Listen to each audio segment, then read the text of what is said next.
When looking for your favorite tools and supplies for your next flooring job, we have the absolute best place to shop online. Head on over to shagtools.com, the pro's choice for everything from cutters, adhesives, knee pads, shower systems, and more. Shag Tools carries all the premium brands you know and trust. In stock with fast shipping to either you or your job site. And right now, our new customers are going to receive 10% off their initial purchase using the code HUDDLE10. That's right, HUDDLE10 at shagtools.com. What is up, team? Welcome back. Welcome to the Huddle, your weekly playbook helping you gain forward progress in your career. Simply put, we're here to help you guys win. What's up, fellas? Do you hear me okay? Yeah, We can hear you. We can hear you. I don't know if it's okay though. I mean, you know what? It's pretty good, bro. I grew up in a household where people spoke broken English, so like I can hear you clear as day. And I'm old. I grew up with AM radio, so it sounds perfect. Well, all right. So I am going to try this. I am on location on a project in Springfield, Missouri, so I'm not in studio. I'm going to do my best. If I break up too much, I'm going to jump off, but I want to thank Shag Tools for sponsoring today's episode, and thank my co-hosts for always being here. Daniel and Jose Gonzalez with us today as a special guest is the lead man over at the NASCT, Scott. Scott, welcome to the Huddle today, sir. Good to be on. We're live from Columbus, Ohio at America's Floor Source. So they, Daniel and Scott are America's Floor Source, as he said, in Columbus, Ohio, doing a sheet model training, resilient goods, flash cove heat welding. I'll let them speak a little bit more about it. But again, another quick shout out to our sponsor, Shag Tools today. Go check them out at shagtools.com. If you have any flooring needs from adhesives, tools, all this kind of stuff that we use on a daily basis, go check out shagtools.com.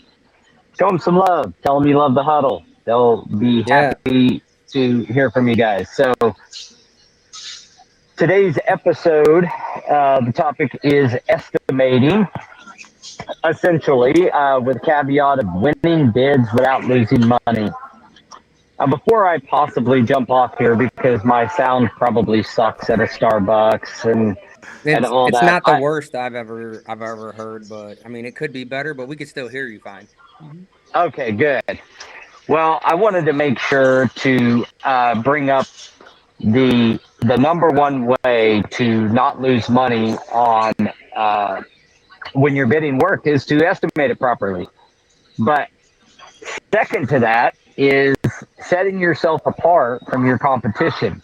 A lot of times we get work all the time and are not low.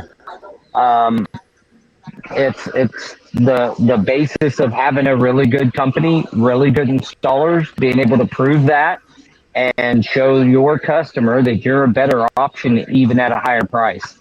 That's a great way to win work and not lose money. Now, you don't always get to do that. As my buddies are on here every week, we bid just like they do every single week. We bid work that we don't win, but we bid a lot of work that we do win. And I would say the number one thing for us that I really focus on is giving the better experience to the customer. Really focused on high quality installation because that's what they remember. And that's what their customer, if you work for a general contractor or something, that's what they remember.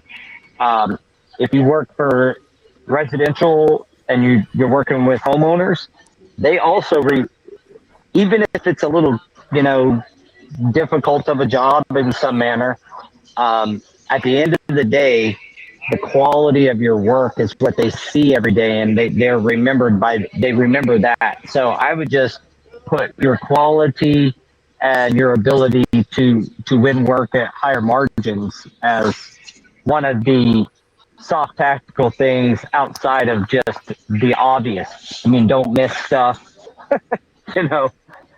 don't miss entire walls of wall tile or entire ORs of sheet vinyl. That's really detrimental to winning the job. And we can go into some of the tactical things that we do in estimating the actual process of estimating. I know Daniel does a lot, and I do a lot, and I think Jose does a ton. But take it from there, guys. What's some of the tactical stuff you do to ensure that you're estimating you're still going to, win win a project but still make money? I'll let Daniel go because I know that he said he may have to jump off at some point. So Yeah, I mean, well, it's just double checking everything, right? And I know that we've talked, we keep on talking about AI, and it's utilizing that in order to make sure that you're not missing anything too. And does it work sometimes? Yeah, it's awesome. Does it work other times? Not the greatest, right? It's all in how you're training it. So I do use AI quite a bit when I'm in there. I'm, throwing prints in there compared to what I have.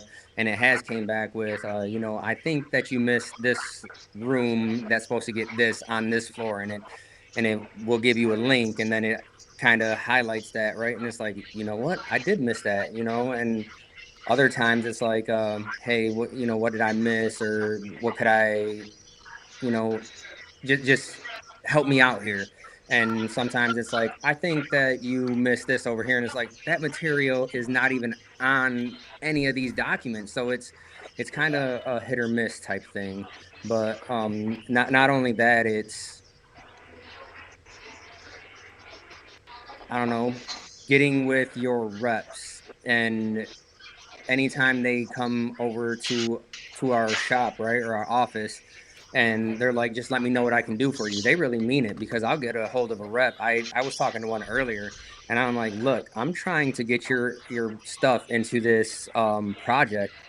And she's like, I'm sorry, I didn't call you back last week. I'm going to personally drop it off to the architect tomorrow for the submittal, and I'm going to talk to her about it, so that way we can get the ball rolling, right? And it's talking to your reps like that in order to not only make sure that they're working for you, but they're giving you the price that you need in order to, um, I don't want to say like have a leg up on the product, because you want everyone to be fair with everything, but especially if you're, and we're talking installation, right? And I'm more on the estimating side of it, right? But still, when you're talking material, you should be having someone in, talking to them and making sure, okay, I am pushing your product instead of this one as an alternate.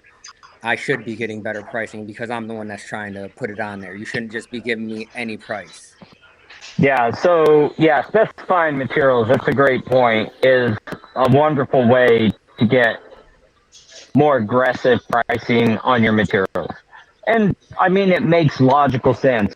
This isn't about being fair. It's fair, but it's fair if all you do is call somebody and get a price on what's specified.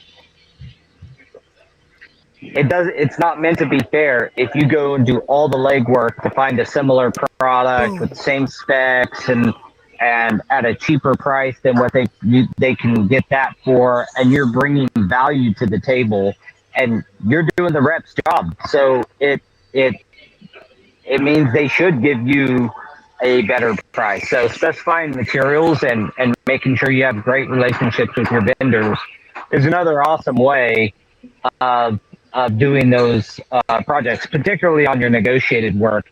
Where someone calls you and says, "Hey, I need some help on a job. I'm redoing my church, and I'd love for you to be the company that does it, or I got to get three numbers." But you know, you getting in there and specifying what's going to be in there, you're selling. You're effectively acting as the salesperson for that manufacturer in that scenario. So they should give you a better price. That's a great tip there too. You mentioned AI. Go ahead. Kevin said he's always ready to help out. Dude, he is too. He is too. Kevin rocks. Kevin rocks. I got I've been our team's been dealing with Kevin to get his rating and he's going to be up there. He might be on the new rating system.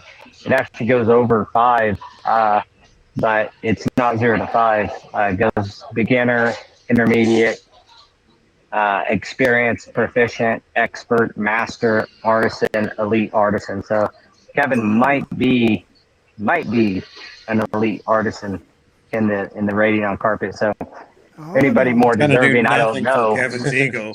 And I mean, I'm trying to make his head twice as big. that's Trying not to get. But possible anyways, Hey, that's but that relationship thing that you're just talking about, Daniel. He's working on a relationship right now to get some favorable pricing. well, I mean, yeah, when you're talking about, on the install side, I think one of the biggest things, and I mean, the shirt says it right here, right? No train, no gain. We're here. We have 14, 16. 16 guys out there right now. that's awesome. And they're out there, they're working, and it's a matter of I was talking to one of the salespeople earlier too, and I was like, "So how's it going?" and stuff like that. And I said, "Oh, so you're just one of those people that everyone is like, you go and bid something, and then you go to the installers, and they're like, oh, I'm not gonna work for that." And she laughed. She was like, "Yeah, sometimes." And I said, "And that's what's important to go through, see what goes into this stuff. So it's not only getting installers and salespeople out here, but getting them talking so they know, hey." As an installer, get out there and if you're not selling your own jobs, it's getting with the people that you are working for and like, let me sit down with you so I can go over the process and why it costs X amount instead of what you've been at, right? And just that communication aspect. And that's what we always talk about is communication. And you just have to be open with them and say, hey, the reason why this is going to cost X amount of dollars more is because it's going to take me X amount of time more because it's just that much involved. Yeah, Yeah. that and your customer, like educating your customer on that stuff is a big part. So, Yeah. I mean, oh, go ahead, Dee. I was gonna say I was looking at a grocery store the other day, right? And we go in there and he's like, give me a price to just redo this area that's an insurance claim and then a price for everything else. And then I'm looking and there's some tile busted up already. And he's like, do we got to get that tested for asbestos? And I'm looking at it and I was like, that looks like fiberglass under there. And I go and like pick at it and yeah, it's Versa Shield, right? So I'm like, I mean, no, we don't have to get it tested, but now I know at But you some might want point to there test was a moisture. moisture issue, right? So Yeah. now it's a different approach. Side note, I think we bid on that job a very, very long time ago. Yeah, so educating your customer is like another really good way. But I also will tell you this: we have some particular manufacturers that I know I get a better price from because they don't have claims from us. So I'm not Yes. going to mention, I can't, uh, but we don't have claims. We don't have installation failures. Um, and not to say, knock on some wood because I don't want any. But the truth is we install correctly. We go about it at what I consider the right way, and we're always looking for a better way. If you're a flooring installer, you can set yourself apart by your quality, by being able to prove that you are certified or you've been highly trained by these guys. On flash scope heat weld, when the manufacturer knows you know what you're doing, um, they want you to get the job too, even if they won't say that. The fact is, they want you to get the job too because they know that there's going to be less headaches, less problems, more opportunities because their product looks good when you're done with it. And we Right. get we get referrals from reps like that as well, right? Like we'll get a referral, even if it's through another flooring contractor. Hey, call Jose, call Daniel. They're really good at this, and that's a compliment. And we're not perfect by any means, but to get a referral from a sales rep who is looking at the history of the product and the issues and the lack of issues through some other companies, because I know we're not the only ones that get referrals.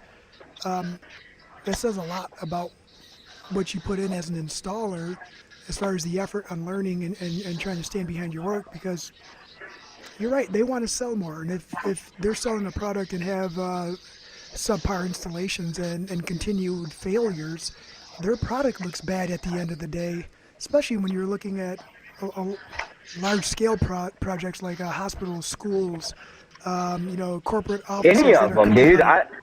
Yeah. I know a client that was like, "Hey, I don't want XYZ carpet because it's had multiple times. I've had uh, failures on previous projects." I'm like, "Man, we install a ton of that product. I don't know why you know what I mean? Like it Yep. it does reflect poorly on the manufacturer's product, and so the manufacturer will hook you up too. So those are like soft skills of getting work. Double down on your labor. If you're a flooring company, if you're a flooring retailer, double down, sell yourself based on the quality of your labor. Make sure your labor is highly trained. Your flooring partners, your partners in installation, and your subcontractors, that they're highly trained, and that you make sure that they have those opportunities. And just like American Floor Source is doing down there, do those kinds of things. Get involved in getting your subs opportunities to be trained. If you have in-house guys, make sure they're damn trained, and set yourself apart that way. Negotiating the product on jobs, like Daniel talked about earlier, is a great way. And then I wanted to touch on the AI thing. I'm not sure what you're using to do it, but there's multiple different AI products out there, as well as just you can train a chat bot on ChatGPT to do some of this. But we use a product called Jengai, and Jengai will go through and identify all the stuff through AI on your finished schedule, your finished plans, find every reference to any of your keywords anywhere on the drawings, specifications, everything, and then kind of start to build out your file to send into what we use for actual estimating is Measure Square. And so that goes in there and it already fills out all the product information. I don't have to type that in or select it. It found it on the drawing and put it in for us. And then now all we got to do is go draw and drop product in, and it highlights the rooms that get the product. So that's an AI tool or software that we utilize. But you can also train a chatbot. I think Daniel was kind of alluding to that, to where, hey, check out this set of drawings, tell me whatever. We talk about AI here a lot because we are actively researching and using and trying to find ways for it to improve our business. Daniel and Jose do it.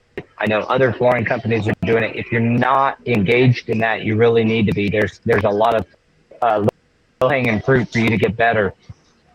Then tactically, we have a estimator checklist that our estimators go through. Some of the stuff that ways you lose money is just simple things like not figuring epoxy grout in the bathrooms and figuring regular grout. That right there costs a couple dollars a square foot right out of the gate. $2-3 a square foot, 10,000 square foot. How's that feel? So we make sure that the estimator is actually thinking about this thing, and having AI assist with that has been a real big help. So right. And before we get too deep into this, I do want to bring up, something that's been going on, and I want to try and get more people to do this, is supporting Denise, because of with Dan's passing, and I know a lot of people that listen knew Dan, so we just want to make sure that let me put this on the side so it's not just blocking us. is this live now? Yes. Yes. Yes. Okay. So, All right. Yeah, it was. I believe last week I had been told that uh, it was still. It had something wrong with it, yep. but this And should be now, good, guys. yep. They got everything taken care of legally. So everything is all good. We just want to make sure that, it is a really big prize. I mean, Scott and Sonny put it together. So Beaumont Flooring, appreciate you guys Thank 100%. you guys very much for that. And you, Yeah. and The least we can do. Amen. Sonny's also got the shirts for D&D going out, and we're just very uncertain on the cost that Denise is going to have to bear for everything. He was in the hospital for a while, and we just want to make sure that going forward things are fine, because Dan was one of those people that would do anything for you if you asked him to. So that's all we're asking Sometimes for even him. if you didn't. Yeah. So it was If you know Dan. see if I convention 2 years ago, I think, maybe three. Um, there was, some tools being discontinued, and he knew Oh about them. man. So he went and he was like, "Hey guys, come here. I got some stuff for you." And he did. He got us some, butane heat welders and some groovers that were being discontinued. Like, he's got one right there. I got one over here, and I bring this to the trainings with me to show the guys. And it's just things like that. He was very thoughtful, so we just want to make sure that we're paying it forward to him, and when he can't be here anymore. So And I feel like we're Yeah. all very fortunate that a lot of us got to see him a month ago at the Oh man. convention. Yeah, I agree. I was talking on the last show that I had just seen him when he saw me walking down the street and was like, "Where you going?" I said, "I'm walking to my hotel. Jump in." He's just that guy that's always looking out for folks, and he's an awesome guy. Um, Also, didn't have to, beat around the bush with him. It was just who he Yeah. was. So I gotta echo that seeing him at convention was a nice a nice thing for me, um, and I'm sure everybody, like you said. So please, guys, scan the QR code, get out, go do some good for some other people in the flooring industry. I've witnessed it multiple times. We help each other out. We're the largest tiny organization I've ever met in like my life. Like, uh, you know, the value of the flooring, the labor value of flooring installed annually is at $29 billion.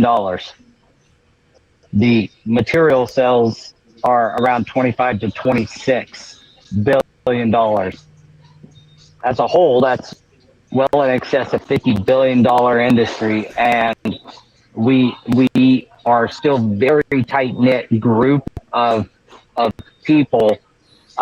So it gives us all an opportunity to really get to know one another and help each other out. So yeah, please scan QR code, help Denise.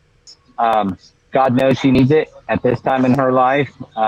With Dan's passing, the more we can as an industry help her and take that burden of the money off as best as we can. I think that goes a long way. So Sure does. please do that.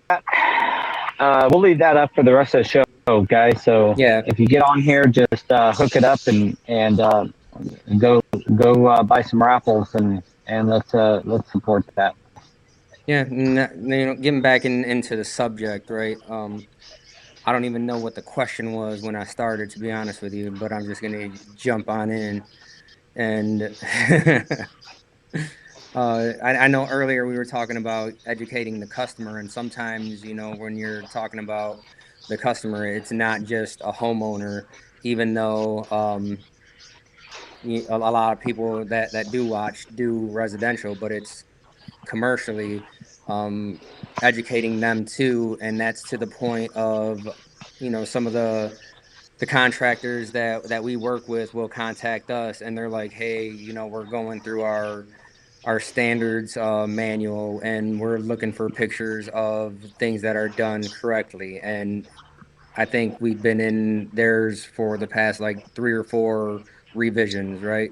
And they keep on contacting us, and that's nice because you know that people are looking at your quality, and sometimes that quality just gets you more work, and you just have to keep up on doing that and making sure that, you know, when you say that, like our tagline is setting the standard, right? And when I'm talking to the guys or when we're on a project, that's really what we're trying to do. We're trying to go in somewhere and yes, we could install it to the industry standards, right? But then sometimes, and when I was with first started getting with NAFCT, and then throughout the first few years, right, I even got a hold of, or some manufacturers got a hold of me, and they're like, we want to be involved because, you know, it's just a few videos that we went and released on YouTube, and they're like, you guys do things like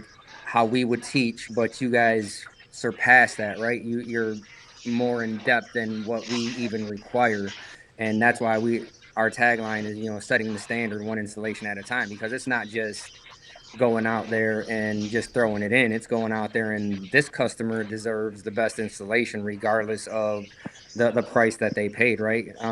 If I'm out there estimating and I mess something up and that's my fault, that's still something that has to be done. So that's one thing. I mean, if they're making changes, definitely get that change order, right? But when you're out there installing, it's your name on the line. Make sure that you're doing the best that you can, so that way you get that residual work so that way when you are estimating it's not that huge of a deal, like if you do miss something, because when you have those relationships, it's like, hey guys, I miss this epoxy grout. Will you be able to help me out on this one? Yeah, that's a good point. Relationships are key. We talk about them every single week, but I want to point out something else you said, Daniel, there that is, you know, really important. Is you you said that you guys, you know, kind of go above and beyond the standards a lot of times. To know that, to do that, you have to know what the standards are, right? You gotta have a baseline of something, and so that you guys, I know we sound like broken records about training, but you just have to.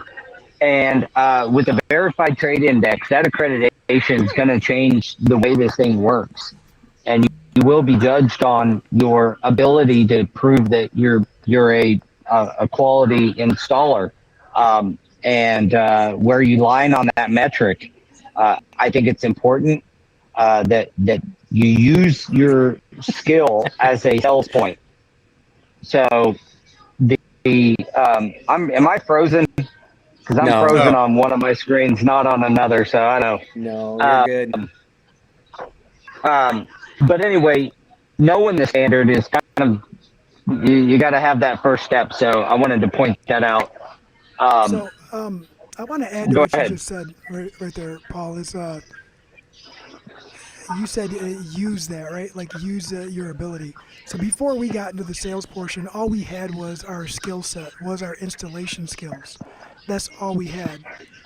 And people used to come or say, "Oh, you're such a good salesman. You're such a good salesman," to me all the time.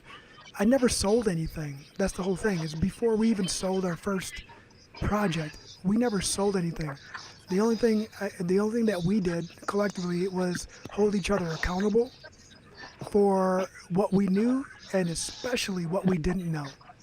Right? That's what we did. And that's what helped build up that foundation of knowledge that we started gathering and obtaining and locking into memory and practicing. And it wasn't easy. I'm going to be honest. It wasn't easy. We didn't get along a lot of the times, but once we started practicing it, started doing it every day, it became normal every day.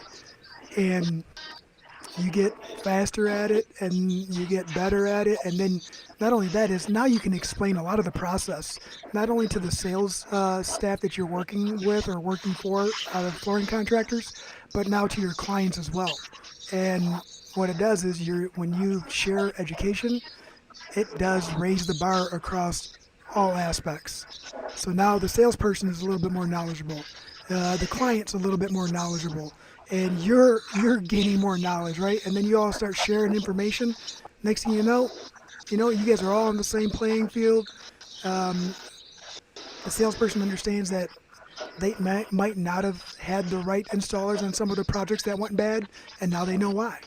And that's what added the value, and that's what helped us from the labor aspect, from the installer perspective, as far as the estimating and bidding. Because now we partnered up with people and we tried to help everyone succeed.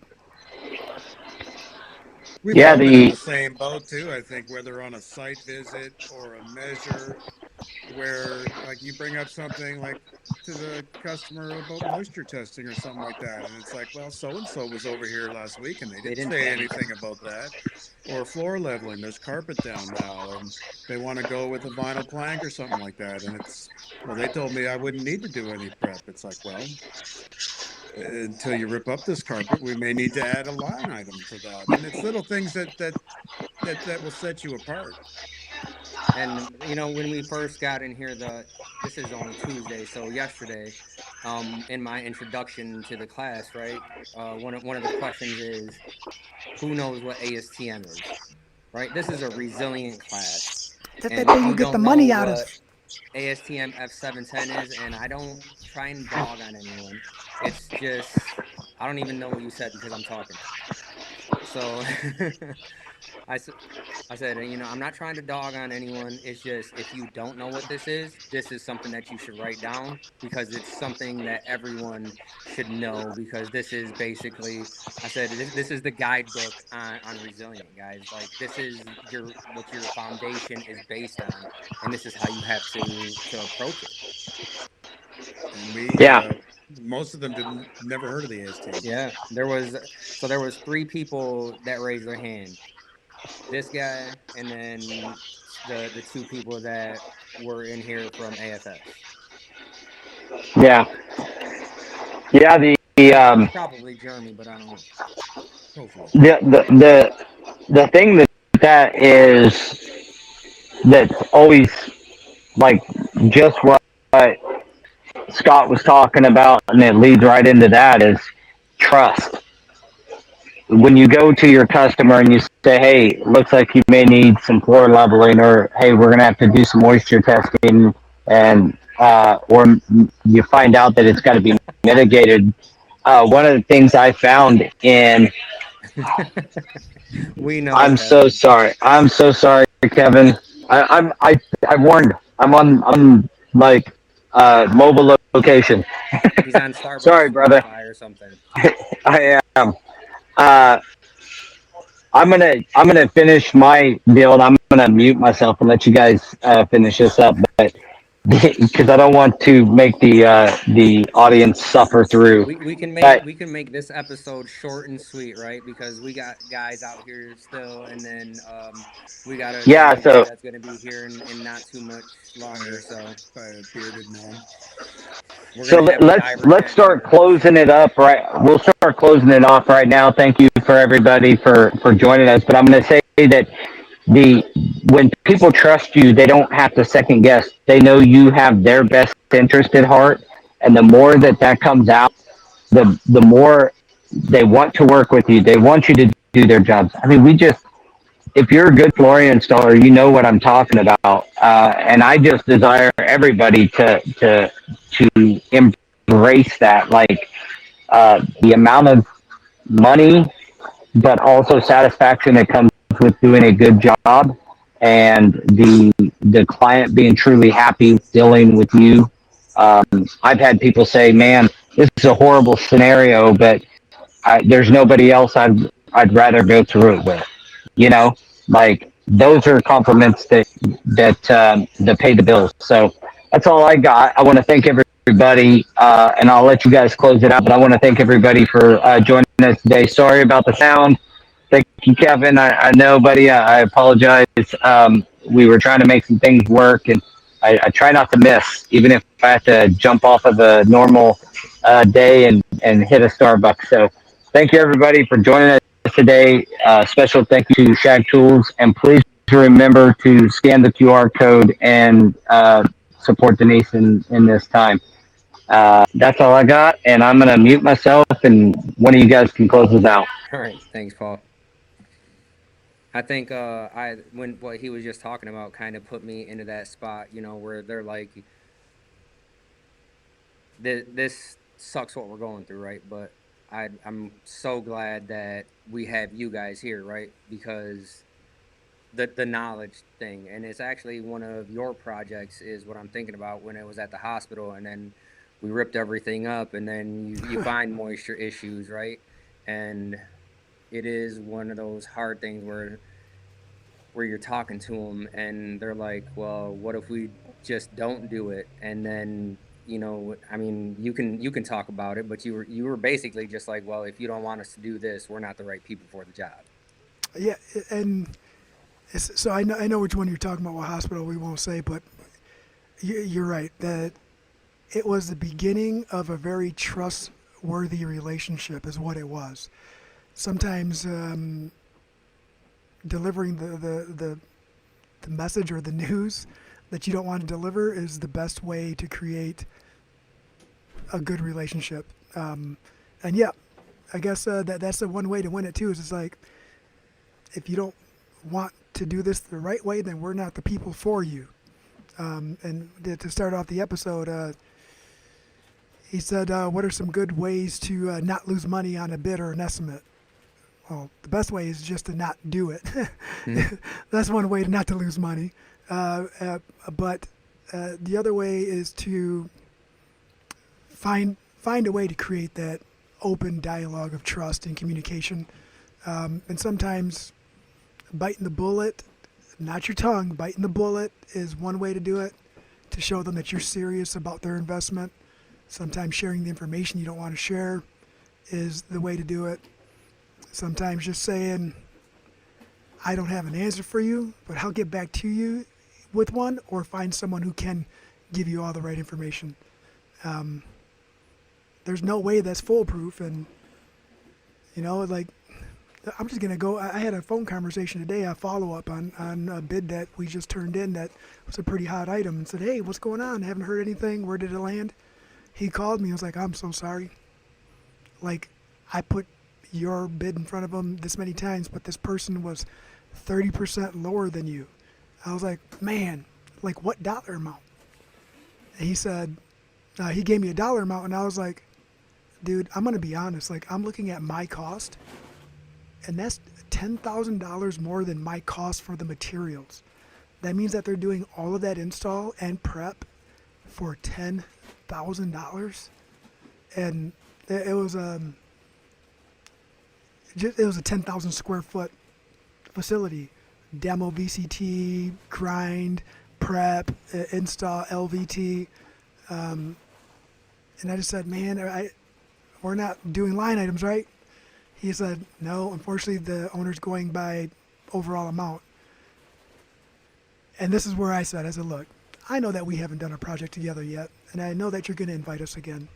But can we do each other a favor? Because I want to learn just as much as you want us to do a project for you. Can we talk after the project's been started or complete, so that way I can see where I went wrong? Because it might be me, right? I know it's not me, but I'm just saying that. It might be me.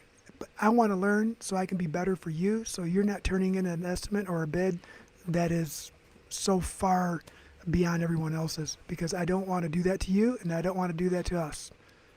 And But it turned into an hour conversation. Death. So I just said, I don't want any names of any companies or anything like that, but I said, this is my cost for this product. This is my cost for this. I can remove the floor protection, but then you're responsible for it. And he was like, no, I can't. My hands are tied.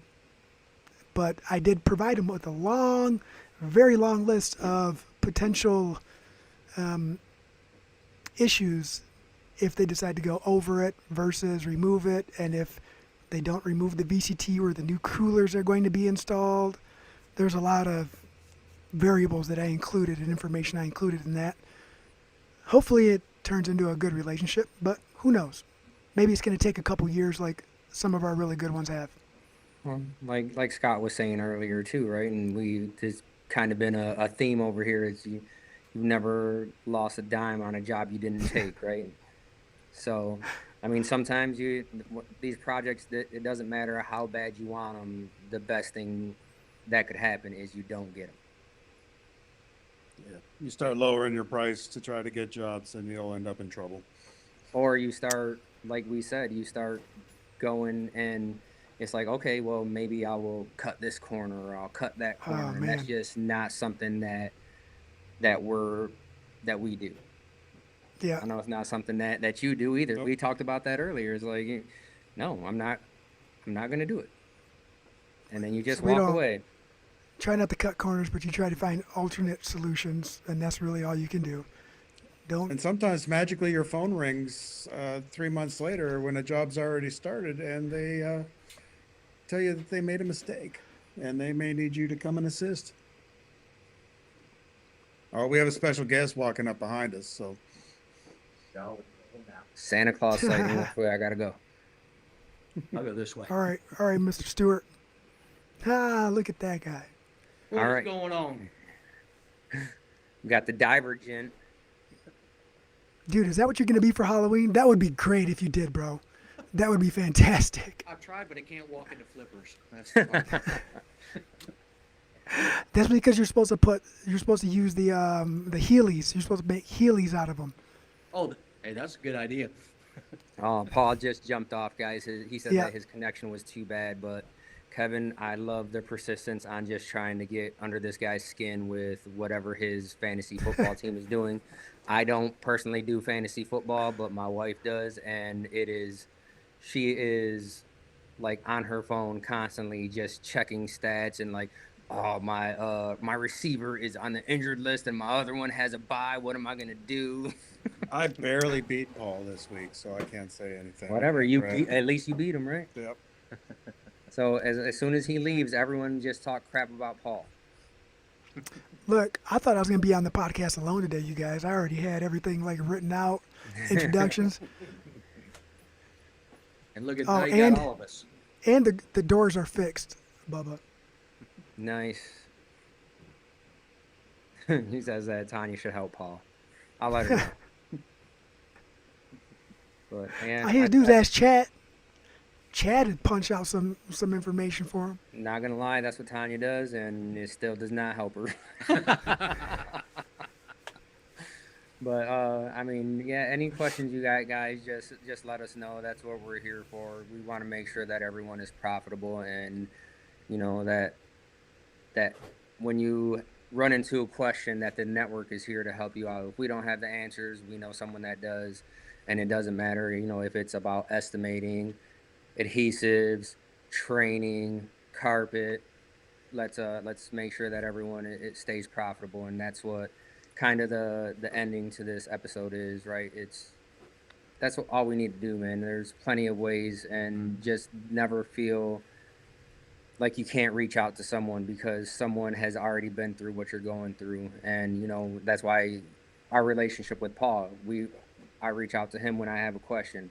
He reaches out to me when he has a question about something specialty.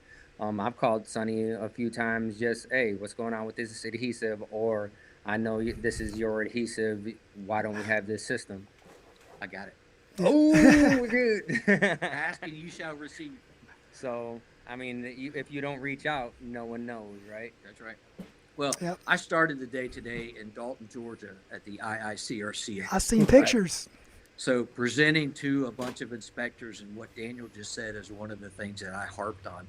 It's okay to not know the answer, and it's okay Yeah. to say, I don't know. I had someone ask me an adhesive related question I didn't know the answer to. You know, those inspectors are tricky. I said, I don't know, but I'll find out and get back to you. There's nothing wrong with that. Yeah, and we got Kevin says good luck with the training and thanks for everything that we doing for the industry. And I just have to, you know, just say that right back to him. Thanks for everything Oh, that yeah. you do, man. Kevin, you're great. Like I don't. Sir. If you're not super involved, like you know, a majority of us are that keep on speaking on the podcast, but. You know, Kevin's been on a few times, but he does a lot of stuff behind the scenes with his company, and you know, we And on his definitely own. appreciate the things that you do. That's right.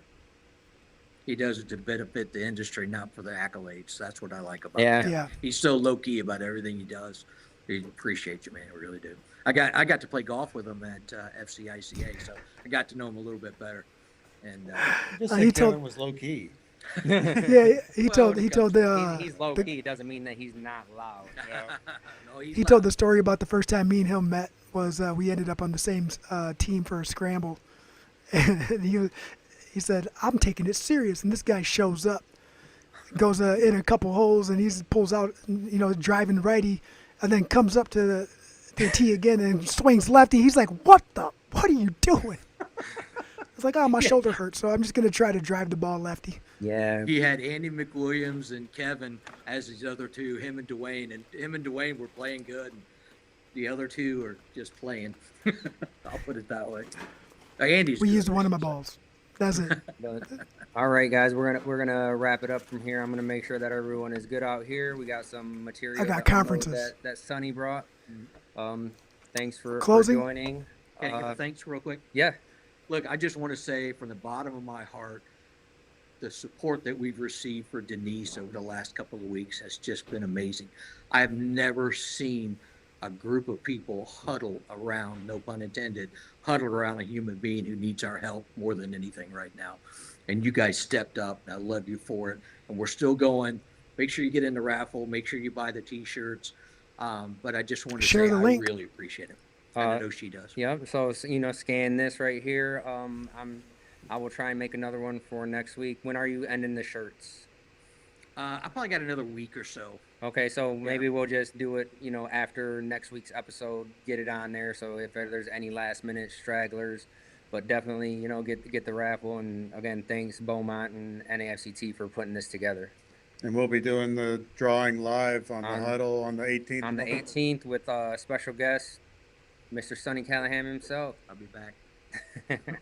All right, thanks guys. We appreciate everything that you Thank guys you, do. everyone. Make sure you give us a like, subscribe, and tell all your friends about us. Hey, go learn some stuff, guys. Spread the word. Thanks. Good seeing you, Jose.